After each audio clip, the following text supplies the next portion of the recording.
Hello, everyone, and welcome to our weekly 30-minute webinar. My name is John Deline, a systems engineer here at Verify, and I'll be your host for today's session. We're going to be talking about WebEx calling improvements in version 15.2. Our presenter today is Mike Stratton, a fellow systems engineer here at Verify, who also happens to be a great guy. How are you doing today, Mike? John, how are you? I'm doing well for a Wednesday. Please note, everyone, that these webinars are always recorded and posted within 24 hours. So if you have to leave early or just want to be able to review again at your own pace, check the webinars page on our website for all past and upcoming sessions. First, we'll start off with an overview of our company and what we do. Then we'll jump into a live demo where Mike's going to demonstrate useful WebEx calling improvements. We'll leave time for Q&A. So during the demo, if you have any questions, make sure to enter them in the Q&A panel. After Q&A, we'll award one lucky attendee a $50 Amazon gift card. So hang around to see if you've won. Verify is the preferred analytics and management solution for Cisco collaboration. Deployable either on-prem or as a hosted cloud solution, we provide industry-leading CDR reporting and call analytics, as well as customizable dashboards and widgets, UCCX reporting, remote phone control, change management, Cisco Cube CDR, and our latest additions, Zoom and WebEx call reporting. If you have any questions on any of our features, please contact us at support@verify.com or reach out to your account manager. One more thing before we kick this off. For an additional fee, Verify offers an enhanced consulting service to our customers. Verify's SE team engages with you on a one-on-one basis to remotely provide additional consulting, report building, dashboard configuration, and system monitoring assistance. This is a service that provides you a dedicated Verify SE to do the heavy lifting, giving you a stress-free, hands-off experience. For more information, please contact us or your account manager, and we'd be glad to speak more in depth about pricing and terms of service for our Enhanced Consulting Services, or ECS. I'm going to hand things off to Mike now. Please remember to submit any questions into the Q&A panel, and we'll address them towards the end of his presentation. Over to you, Mike. All right, let me share my screen. Boom. All right. Let me move WebEx out of the way, move this guy out of the way, and we're ready to go. Okay. Hello, everyone. Thank you for joining us today. As John said, I'm going to be going over the updates to WebEx calling, or to our WebEx calling reporting that were released in our latest version, which was 15.2. So I'll kind of go over some of the reporting and some of the new features. So the first feature is a real small update. It is the call-based alerts. So it's the same feature that we've had in our platform for many years. You know, like what we had available for call manager reporting, for the alerting for call manager reporting. We also have it now available for WebEx calling. So to get there, you can go to Call Analytics Reporting. You can change your cluster or use the app launcher. We'll go to the app launcher, go to the sandbox, and then click on Alerts. That'll take us right there to the configuration menu, to the configure menu. I already have a 911 calls alert configured. It's the same thing as what we have available with Call Manager Reporting. Just click on, add new CDR alerts, and then use the icons on the left-hand side to navigate through the menus and configure the alert. It's used a lot for building alerts for 911 calls, international calls, any type of call scenario that we can report on or that we can build a search set for. We can alert for. So you give it a name, a time window, label set if you want to apply label set, select your time of day, create your search sets, and then your delivery method, and then you're all good to go. So yeah, like I said, same thing that's been available for the CUCM reporting. We have other webinars and workshops and knowledge-based articles on how to build those on our website. Okay, so moving from that, the big update for WebEx calling in 15.2 has to do with voicemail calling. So we've done a lot behind the scenes to track and improve, or to improve how we track voicemail calls, mainly for call queues and for hunt groups. So to get into that data, let me jump into call history real quick. There's a couple different ways, or there are many ways really, where a call queue or a hunt group can send a call to voicemail. And so the challenge has been to report on all those and to do it in a way where that's easy for the user to understand. So let me go back, run a quick report here, run a quick history search going back to June. And here,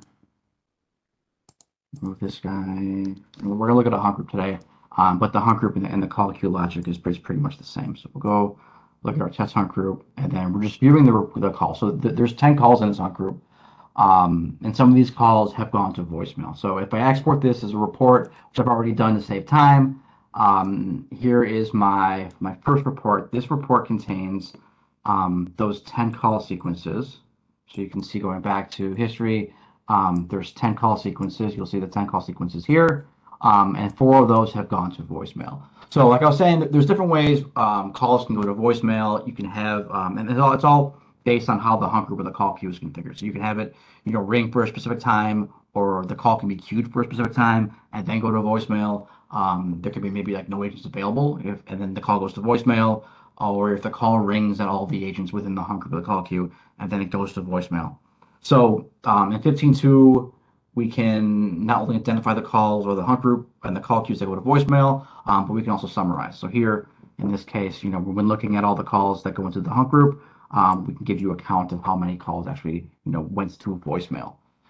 So looking at the data, scrolling down, the first part of the report, we're looking at the call party name, or in this case, it's the highlights, the agent data behind the hunt group. So we have the different people who've received calls or been presented calls from the hunt group, and then you can see how many calls were answered, not connected, or went to voicemail. So in this case, when a call goes to voicemail from a hunt group or a call queue, we're not tracking it back to the agent, or it's not being assigned to the agent. The call when it goes to hunt group is really being kind of, you can call it tagged or assigned to the hunt group or the call queue itself. So if a call goes to voicemail, either because there are no agents available, or it rang all the agents, or for whatever reason, you're never going to see it applied to a user or an agent in the data. So scrolling down, we're going to keep going down, looking at the detailed data. You'll see the detail, but on the cradle to grave, and we can see what the calls look like. So there is a column in the detail that's called sent to voicemail. This is what you can use. Well, there's 2 ways. This way, the column here you can use to identify which records that have gone to voicemail, or which ones count as part of the 4 calls here. So going back down, I'm looking for a call where this column is true, and then we found our first call here, and this call actually went to voicemail twice. So we can see the caller, they called in, it goes to the test hunt group, it's presented to the 4 different agents, none of the agents pick up, and the call goes to voicemail. So at this point, the caller maybe hit 0 to dial out, and then came back to the hunt group because the call continues. The caller then goes back to the hunt group, it's presented again to the 4 different agents, they don't pick up, and the call goes to the voicemail, the voice portal. The key things here are here, the sent to voicemail is tagged as true, and the called party user type is voicemail retrieval. So when the called party type is voicemail retrieval, the call will be tagged as sent to voicemail. So this call here counts twice as going to voicemail, because it did actually, the caller was presented twice to the voicemail.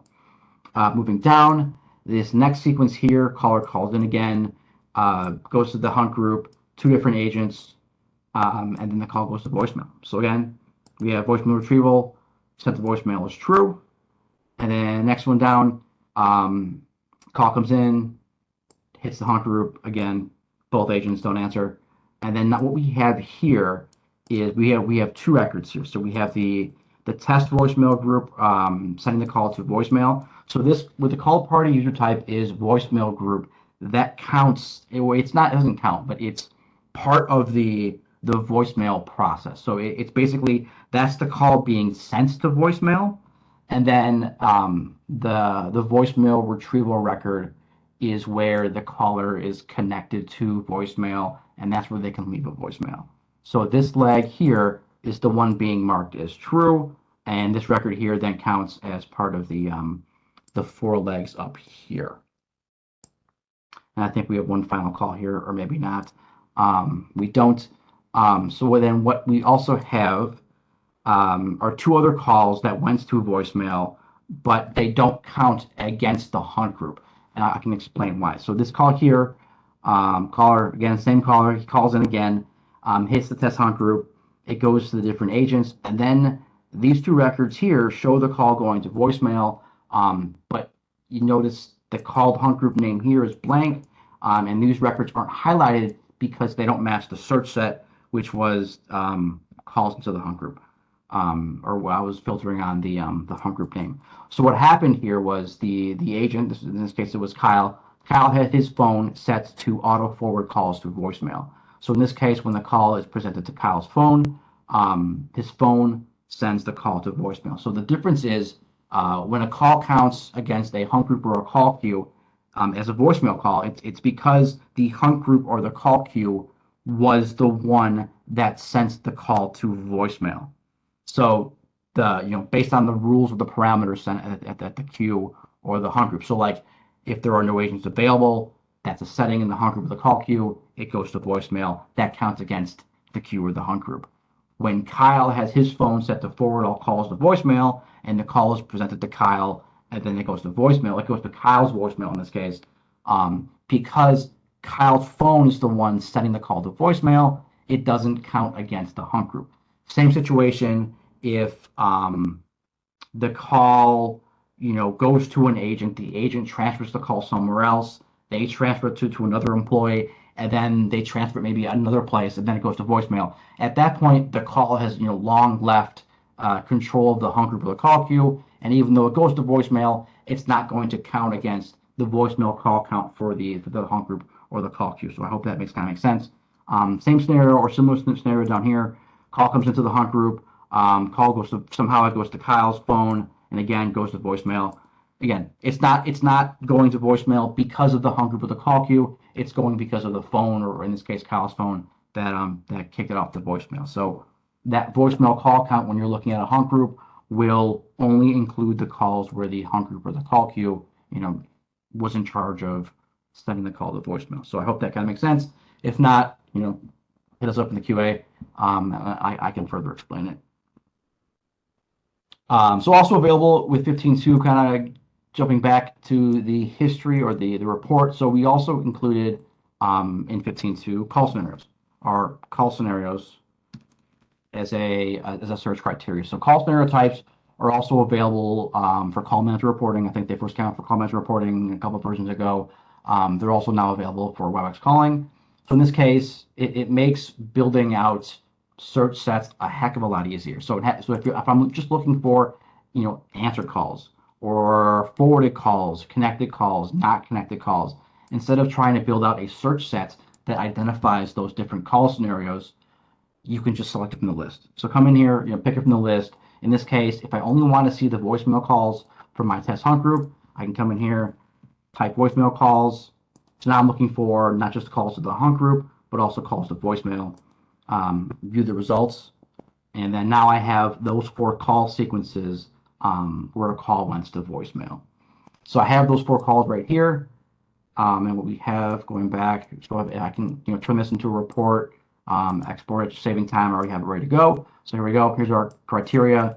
Call scenario type equals voicemail calls, and the called hunt group equals test hunt group. So here, my call sequence count is 4. Voicemail count is 4. So that's why, I can see all 4 calls that go to voicemail. Scrolling down, we have this call, so that it's highlighted a little bit differently because I'm filtering on not just the hunt group names, but like going back to the previous report, all these calls are highlighted because they match my criteria where I was only searching for the hunt group name. In this report, I'm searching for calls where the called hunt group name is test hunt group, and then the scenario type is hunt group. So one thing to note in this version, calls where the called party user type is voicemail retrieval or voicemail group are being counted as the voicemail scenario. So going up to the top of the report here, we pull back 7 unique call records out of 4 different sequences. The reason being, is that these records here are all either voicemail retrieval or voicemail group. So here, voicemail retrieval, voicemail group, voicemail retrieval, and then going down, you'll see voicemail retrieval, group retrieval, and then this last one down here is voicemail group. So in the total call count, when you're filtering on like the voicemail call scenario, you're going to get all the records that are either voicemail group or voicemail retrieval. But when you're including the voicemail count, so the separate count, so going back up here, when you're including this count as a column, it is only going to include the voicemail retrieval records and not the voicemail group records. Okay, so the reason here also, so if this logic is changed in a future update, this record here is really not a call to voicemail. It's not a call. So this call here, the scenario here is not counting towards this call count here is actually counting once here, because what's happening in this call, the call comes in, so Kyle called in, it's presented to both myself and Kyle. We don't answer the call, and then the call was in the middle of being delivered to voicemail when he hung up. So he hung up pretty quick. It didn't get a chance to go to voicemail. It was kind of like in that in-between area where we're getting the voicemail group record, but it didn't get a chance to like connect and actually create the voicemail retrieval record. So this record here was kind of like abandoned. Like he hung up like right as the call was going to voicemail. So this one actually does not count in the voicemail count, but it does count as a voicemail scenario call type. And I know I'm saying like calls and scenario types and voicemails, but basically this bottom sequence counts once here, but it's not counting here because the call never made it to voicemail. But it includes like that voicemail step in the data. So okay, again, if you have any questions, please ask them in the Q&A, and I can go over them during the Q&A. So yeah, so going back to the scenarios, I mean, it's not just voicemail calls. You can include total calls, answered calls, and because of that, we've updated a few of the report templates that we have available on our website. So if you don't know, you go to our website, not there. We don't go there. I want to go to, let's just go this way. Product downloads. So if you go to our website and you log in, and then you go to product downloads, and you get past the CAPTCHA, then that can be eaten, some chicken wings.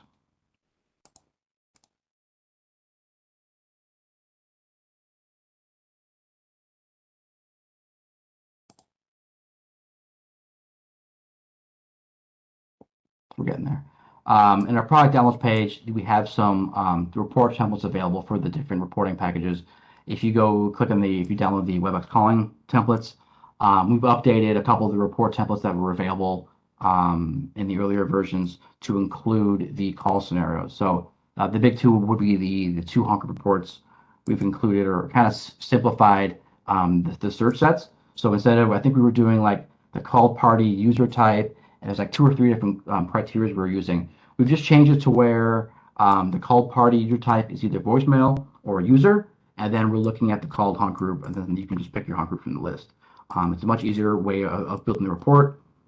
So if I save it, I think it was this one.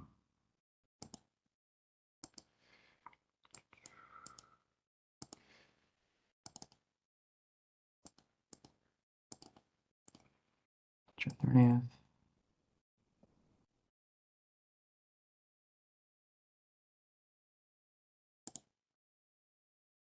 And then, so here's our report.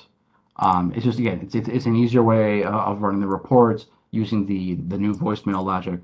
And so here we have, the sequence count, which is, those 10 reports from before, or those 10 calls from before. None of them were actually answered. They were either abandoned or they went to the voicemail. And then from there, I shouldn't say abandoned, I should say that they were not connected or they went to voicemail. And then we've got the different values here, and then some grouping, and then detailed down below. So it's essentially the same report. We just kind of clean up the search set to take better use of the call scenarios and the new voicemail logic. So if you want, you can re-download those and then just re-import the 2 hunker reports, or you can delete all the templates and then just re-import them to the software.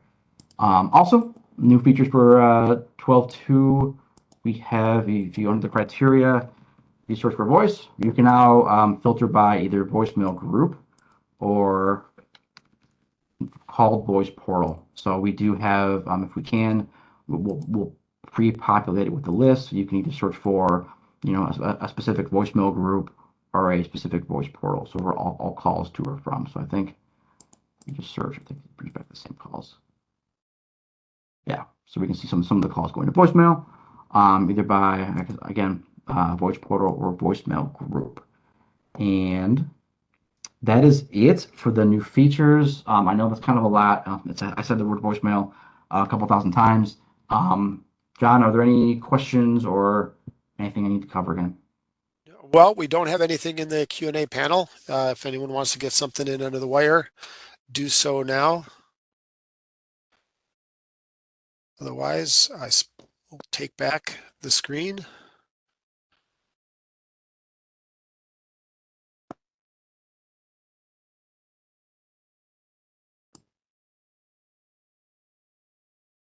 All right. Excellent. Thank you very much, Mike. Informative and interesting as always. We'll wrap up now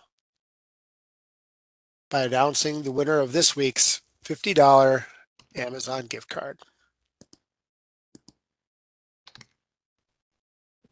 Congratulations to Ray Meslanka. Your account rep will be reaching out to you to get your gift card in your hands or in your email. Thanks again to each of you who attended today. We appreciate that you've made time in your busy schedules to join us. Our next session will be on September 27th when Trey and Jim will take you through new search set abilities in call history search. Thanks again, everyone. We look forward to next time. Bye for now.